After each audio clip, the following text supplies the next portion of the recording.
Well, for episode 142, we have a case of an individual that decided the almost unthinkable with today's pro athlete and ended up paying a heavy price, the ultimate price, in fact. Someone we should not forget as time marches on, and an example of how we must always remain wary of war and the machinations of government. I speak of and dedicate this episode to Pat Tillman, and not for what he achieved as a pro football player, but what he did and what happened to him right after 9/11 and what the system ended up doing to his family. Now, he might have been the prototypical all-American kid, California native. He was very close to his family and friends, and many of those friends trace back to his days in high school. He drew strength from his friends and his parents and his wife, who, by the way, was his high school sweetheart. And he was especially tight with his brother Kevin, who was in the military also. And as we'll discuss in a minute, he served alongside Pat after 9/11. So Tillman, he goes to Arizona State University in 1994. He ended up earning the last scholarship for the football team. And he was an exceptional but an undersized linebacker at ASU. ASU went undefeated his junior year and made it to the Rose Bowl that season. And in 1997, he was the Pac-10 Defensive Player of the Year. Remember when we had a Pac-10 conference? And Arizona State's team MVP. He was a great student, graduated in 3.5 years, so he graduated early, and he had a GPA of 3.85, which isn't too shabby. And of course, he earned a slew, as you might imagine, with that GPA of academic awards in college. And he also, later in life, I'm not sure if he did this in college, but after his college days, he studied all kinds of religions, really got into studying different religions. But guess what? He was an atheist. Very interesting. So 1998 comes. It's NFL draft time.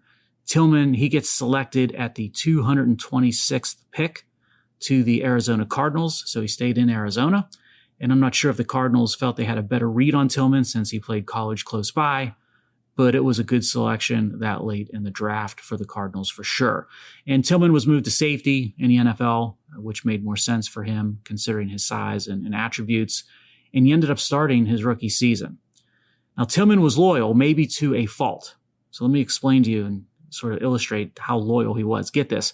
At one point in his NFL career, he turned down a 5-year, $9 million contract offer from the St. Louis Rams out of loyalty to the Cardinals, the team that he played for. Like I said, not your typical pro athlete. Then 9/11 happens, and everything changes for everybody. But Tillman makes a change beyond what just about all of us adjusted or how all of us changed. In May of 2002, and it's 8 months after the attacks, Tillman turned down a contract offer of $3.6 million over 3 years from the Cardinals, and instead he enlisted in the U.S. Army. He was changing careers in epic fashion, and this and what followed is why he is our dedication subject for this week's episode. So Tillman and, as I mentioned, his brother, they enlist in 2002. They completed basic training together, and they went into the Army Rangers. Pat Tillman participated in the initial invasion of Iraq as part of Operation Iraqi Freedom, and then was deployed to Afghanistan. In 2004, he was initially reported to have been killed by enemy combatants.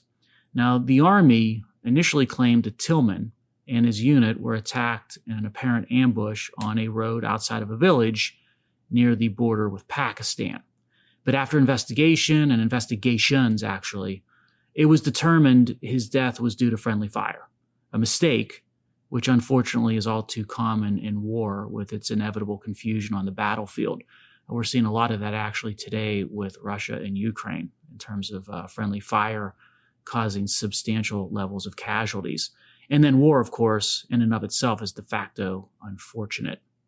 Now, there was a lot of controversy about how the military handled the situation and whether it was being upfront with the Tillman family and the public.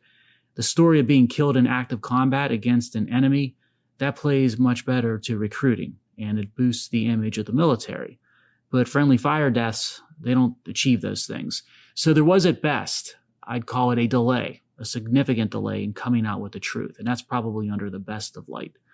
Tillman's unit ended up burning his body armor and his uniform, and the sort of thought there it might have been apparently an attempt to hide the fact that he was killed by friendly fire.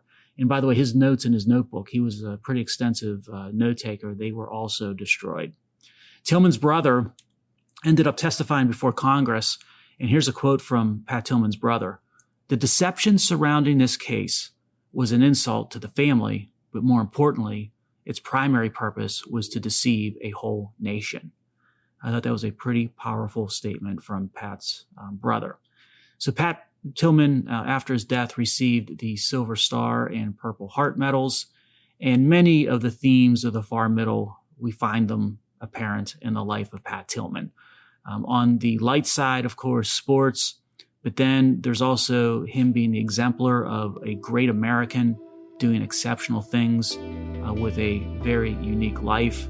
And then there's the heavy side, with how government dictates much when it comes to the individual and how outcomes play out with regard to individual opportunities and the individuals themselves. But here is to a true American, Mr. Pat Tillman, and our dedication for episode 142.